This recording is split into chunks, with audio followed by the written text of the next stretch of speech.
Jangan petani mengharapkan bantuan, mengharapkan kita harus beli produk orang lain. Saya sudah praktekkan dari 2012, dari pemeliharaan sapi sampai ke budidaya tanaman, itu saya usahakan bikin sendiri, buat sendiri, dipakai sendiri. Ternyata ya alhamdulillah kualitasnya beda, kualitasnya lebih bagus.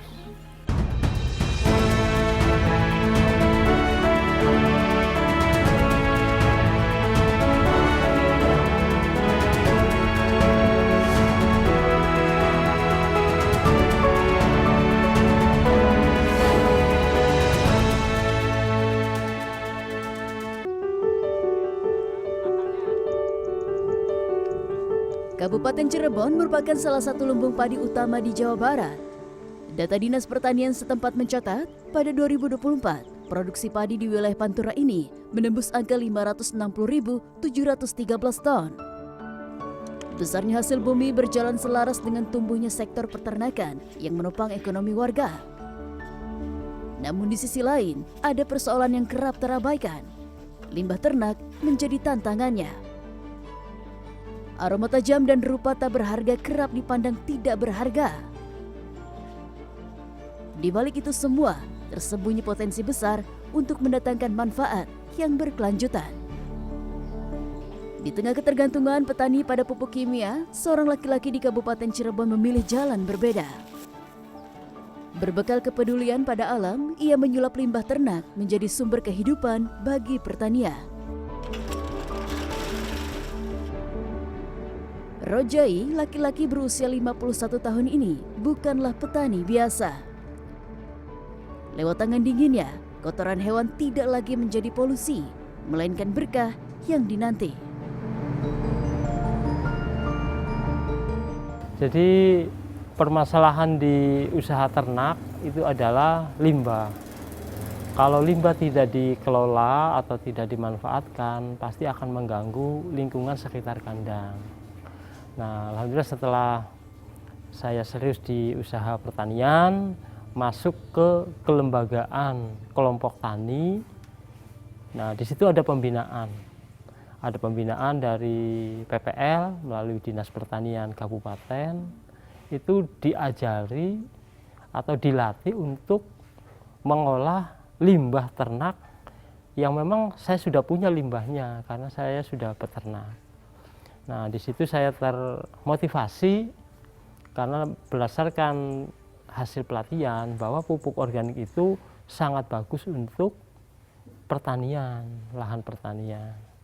Nah, sehingga dari apa yang saya sudah praktekkan, akhirnya banyak petani-petani sekitar yang mau mencoba mengikuti apa yang saya terapkan dengan memanfaatkan limbah ternak, yaitu berupa feses atau kotoran padat, dan juga urinnya juga kami olah.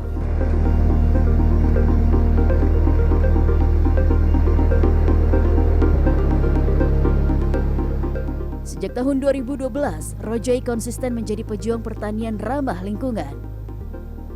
Lewat ketelatenannya, bapak 6 anak ini mengolah limbah feses dan urin ternak menjadi pupuk organik. Bukan sembarang pupuk. Menurut Rojai, limbah ternak ini kaya akan nitrogen, fosfor, dan kalium yang sangat dibutuhkan untuk pertumbuhan tanaman. Kualitasnya pun telah tervalidasi secara ilmiah. Pada tahun 2022, pupuk organik ini diuji di Laboratorium Balista atau Balai Penelitian Tanaman Sayuran.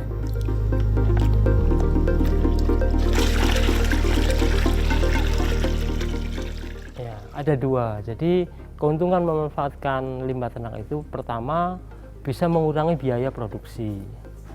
Karena ada pengurangan pupuk kimia 50% awalnya. Yang kedua, dari urinnya itu mengandung, namanya juga disebut POC, pupuk organik cair.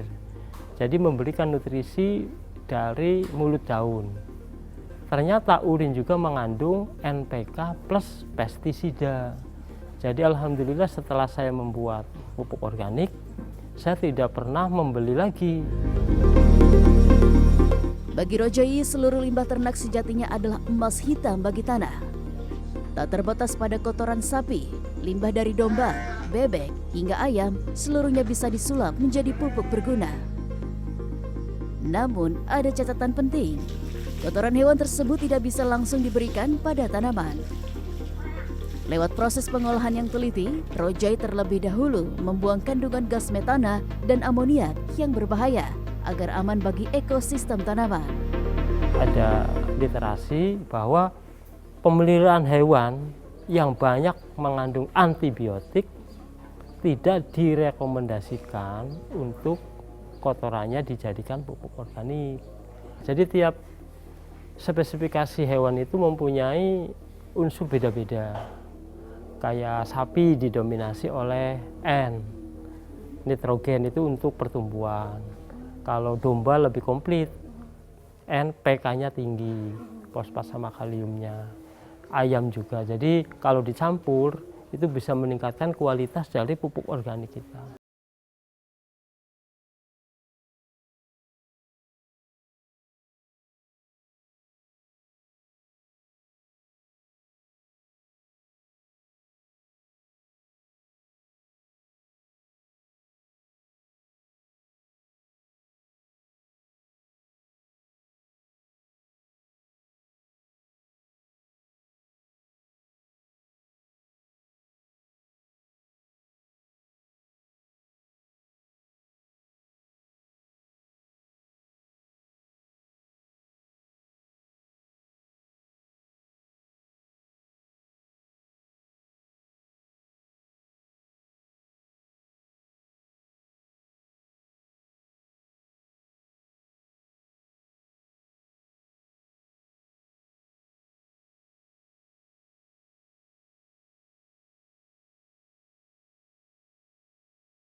Sama orang tua dibelikan domba. Kata orang tua waktu itu, kamu kalau pengen sekolah harus melihara domba untuk biaya sekolah. Nah awalnya, jadi dia pulang sekolah ngarit, nyari rumput. Kalau libur ya di Angon. Terus ternyata alhamdulillah itu bisa untuk menopang biaya bulanan sekolah SPP. Dari apanya Pak? Maksudnya apa? Dari penjualan. Waktu itu metode ternaknya breeding. Jadi orang tua membelikan domba betina, nah terus dari anakannya itu kita jual untuk biaya-biaya sekolah. Tadi ngomong-ngomong tidak berbau dan juga teksturnya memang ini mirip banget seperti pasir, material pasir untuk membangun rumah seperti itu. Karena tadi memang sudah digiling dan betul, tidak ada aromanya sama sekali.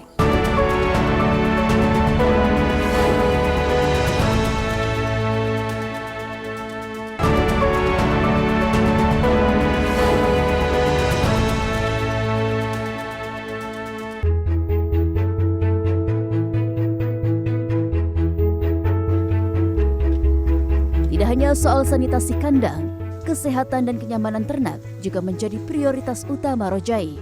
Sapi-sapi ini lanjut dimandikan. Ia menyikat seluruh tubuh sapi dan membasuhnya hingga bersih agar tetap sehat dan tidak mudah terkena penyakit.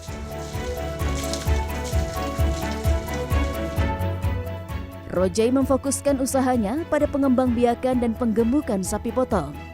Di kandang seluas 400 meter persegi ini berjejer sapi jenis simental dan peranakan ongole atau PO.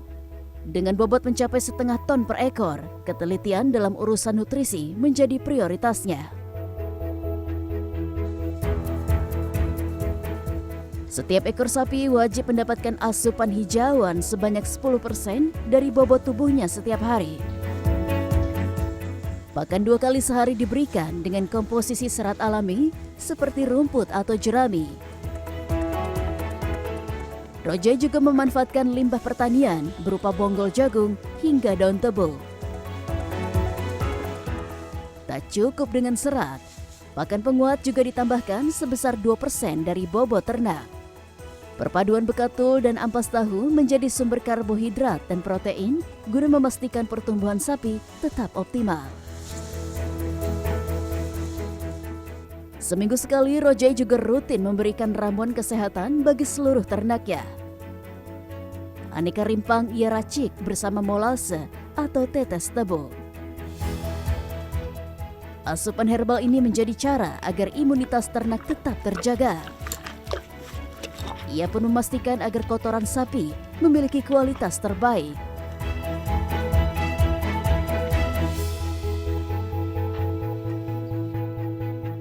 Kotoran padat yang telah dikumpulkan kemudian difermentasi dengan bantuan probiotik dari rumen sapi. Selama proses ini, bahan juga dikering anginkan untuk menurunkan kadar air. Proses fermentasi berlangsung hingga 21 hari. Setelah mengering, pupuk organik ini siap digunakan. Harga 1 kg pupuk organik padat, Rojai hargai Rp2.000. Lokasi proses pengolahan limbah padat. Iya. Oke, boleh Pak? Silakan Bapak dulu. Oke.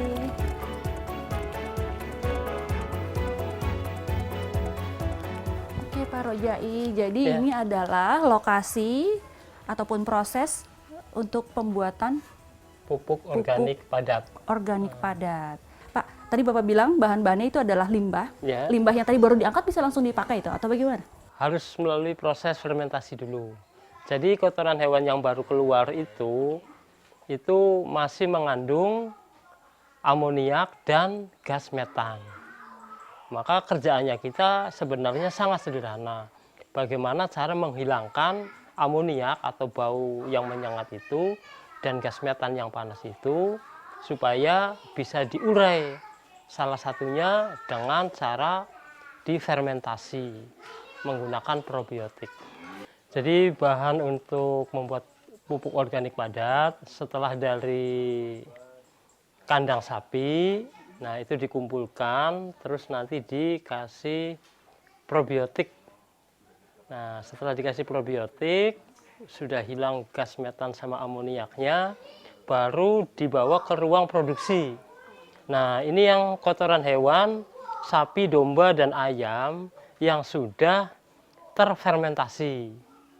Nah karena untuk dipasarkan, maka harus digiling supaya tampilannya juga ke konsumen lebih bagus. Oke, oh ini ya Pak, boleh Ya. pakai tangan? boleh. Ini adalah pupuk Ya, ini dari organik padatnya ya? limbah padat dari kotoran sapi dan domba dan ayam. Oke. Nah, yang sudah terfermentasi, sehingga ciri dari kotoran hewan yang sudah terfermentasi itu pertama warnanya sudah seperti tanah, kedua sudah tidak berbau, ketiga sudah tidak panas lagi.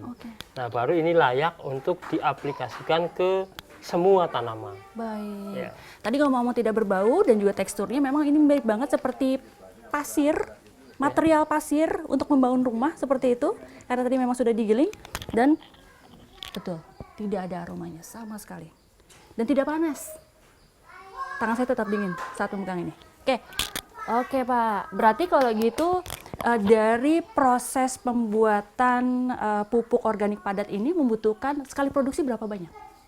Satu hari bisa tergantung bahan baku. Tapi kapasitas mesin ini bisa 1 ton bisa. 1 ton bisa. Satu hari untuk menggiling 1 ton bisa. Oke, Pak, terkait dengan limbah. Satu ternak biasanya menghasilkan limbah Ya. untuk yang padat dan urin yang cair. Itu berapa banyak? Ya, satu sapi itu satu hari itu minimal 30 kilo feses yang keluar dari satu ekor sapi. Tak hanya mengolah limbah padat, Rojai juga memanfaatkan urin ternak menjadi pupuk organik cair. Cairan dari kandang ditampung dalam wadah besar untuk difermentasi. Dengan bantuan probiotik, proses ini dilakukan secara tertutup selama 7 hari. Tahap berikutnya dilakukan aerasi melalui pengadukan rutin selama 1 minggu. Setelah itu, pupuk organik cair siap digunakan pada tanaman. Untuk 1 liter pupuk organik cair, harganya Rp20.000. Jadi bahannya urin. Nah, urin biasanya saya bikin 100 liter, terus ditambahkan probiotik. Kebetulan probiotiknya juga saya bikin sendiri dari isi rumen sapi. Yang ketiga, Bakteri atau probiotik yang kita gunakan untuk mengurai amoniak dan metanya itu juga perlu dikasih makan. Makanan dari bakteri itu adalah karbohidrat dan glukosa. Karbohidratnya saya ngambil dari cucian beras. Yang kedua, glukosa. Yang termurah saya memakai molase atau tetes tebu. Udah cukup dasarnya seperti itu. Untuk lebih bagus lagi, kita tambahkan untuk menguatkan pestisidanya, kita menggunakan empon-empon. Memang kandungan dari urin ini sangat dibutuhkan oleh tanaman. Karena urin ini juga mengandung NPK plus pestisida.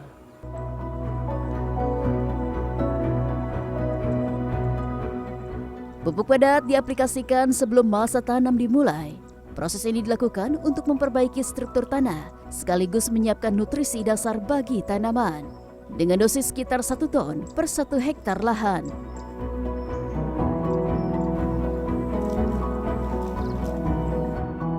Berbeda dengan pupuk padat, pupuk organik cair diaplikasikan dengan penyemprotan saat tanaman memasuki masa pertumbuhan.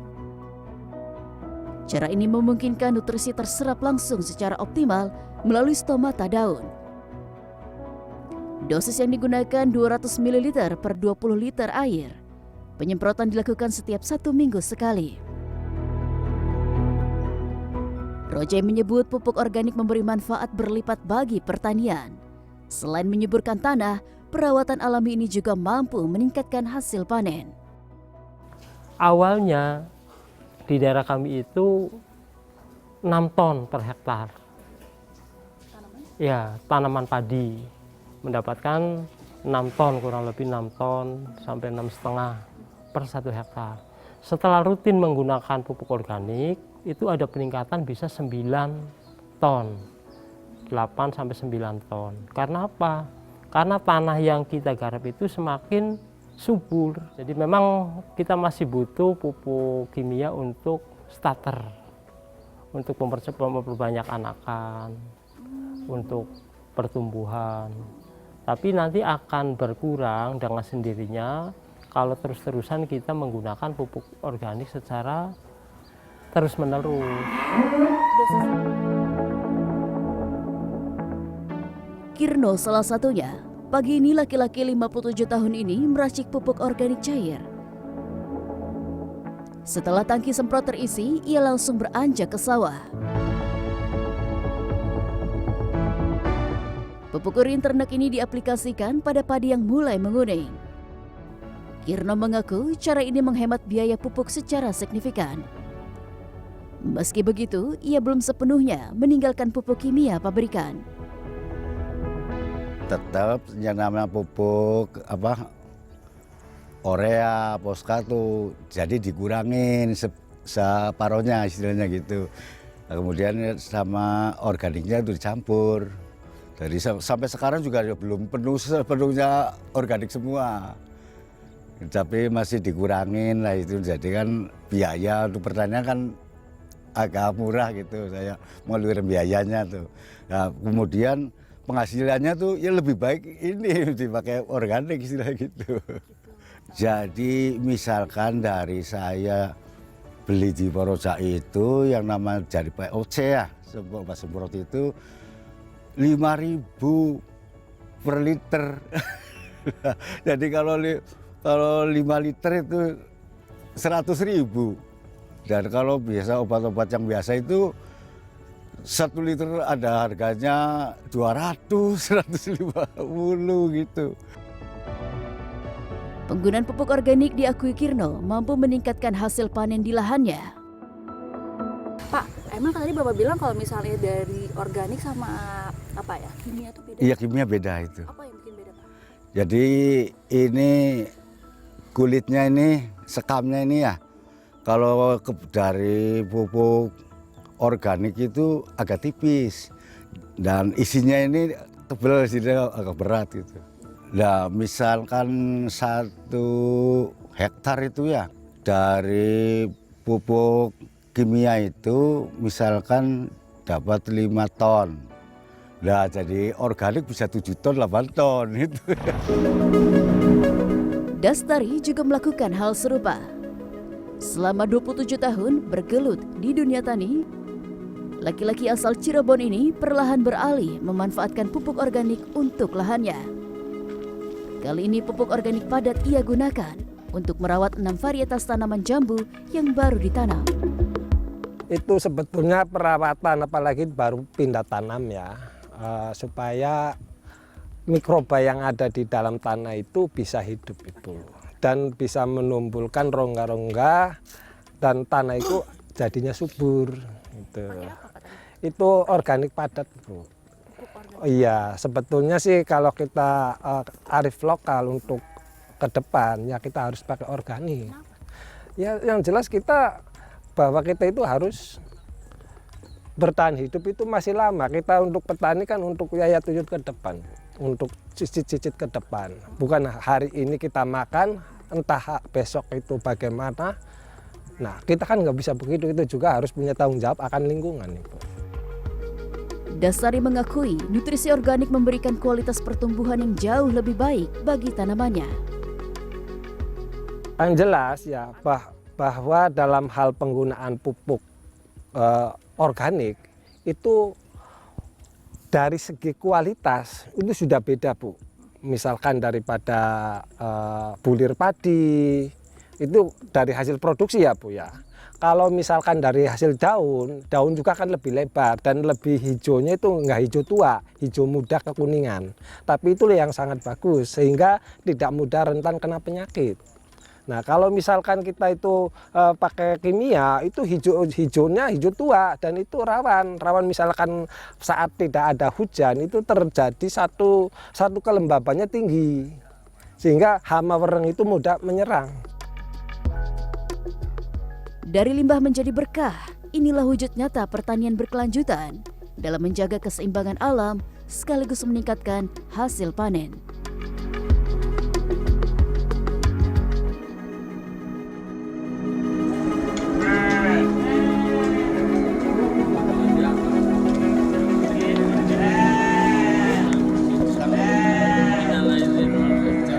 Ya awalnya ada saja yang meragukan yang saya terapkan pertanian ramah lingkungan lah istilahnya. Jadi memanfaatkan potensi yang ada.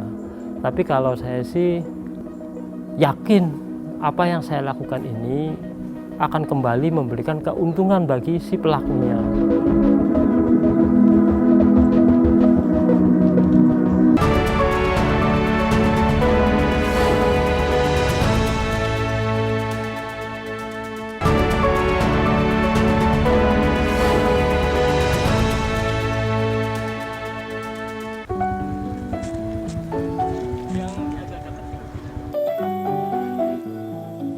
Di tangan Rojai, limbah bukanlah masalah, melainkan rupiah.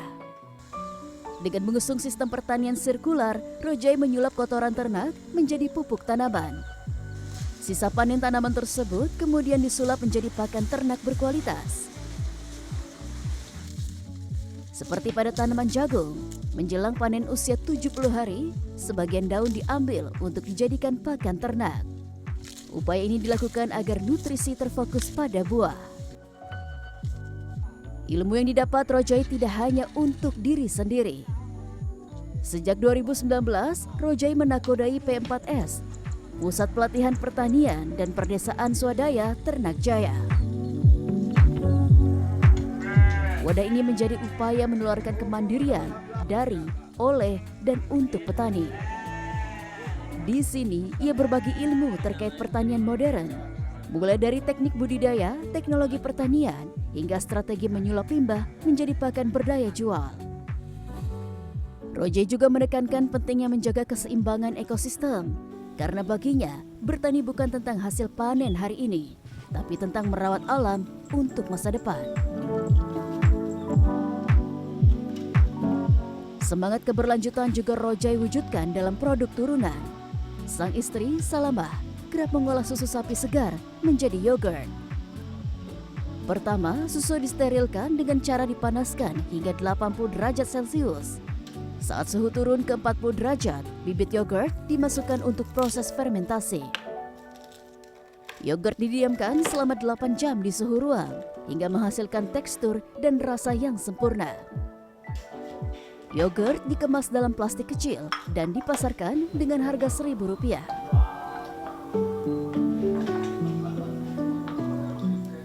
Dari desa sebelah tuh kan melimpah susunya, jadi saya manfaatkan bikin olahan. Kebetulan anak-anak juga suka. Di samping itu juga nilai ekonomis juga sih. Jadi saya jualin ke teman-teman itu yang ada yang buat ngisi sekolah. Cuma bikin sehari tuh 4 liter, bikinnya tuh cuma susu segar sama bibit yogurt, gula pasir, iya, plastik, ini buat bungkusnya, terus rasa buah lah. Per liter tuh 10.000 lah. Dari hasil jualan itu kan sekarang per liter. Kalau per liter tuh dapatnya 30 bungkus. Saya hitung tuh 30 bungkus. Berarti 30.000. 30.000. Rojai mengaku menggeluti pertanian ramah lingkungan bukan perkara mudah. Berbagai tantangan dihadapi, mulai dari skeptisisme sesama petani hingga kendala pemasaran. Namun demikian, Rojai tetap optimis. Baginya penggunaan pupuk organik adalah kunci untuk menekan biaya produksi sekaligus meningkatkan hasil panen. Ya awalnya ada saja yang meragukan, yang saya terapkan pertanian ramah lingkungan lah istilahnya. Jadi memanfaatkan potensi yang ada. Tapi kalau saya sih yakin apa yang saya lakukan ini akan kembali memberikan keuntungan bagi si pelakunya. Gitu. Jadi memanfaatkan yang ada, otomatis mengurangi biaya produksi, hasil ada peningkatan. Sedangkan katanya kalau pupuk organik itu dampak ke tanamannya itu lama.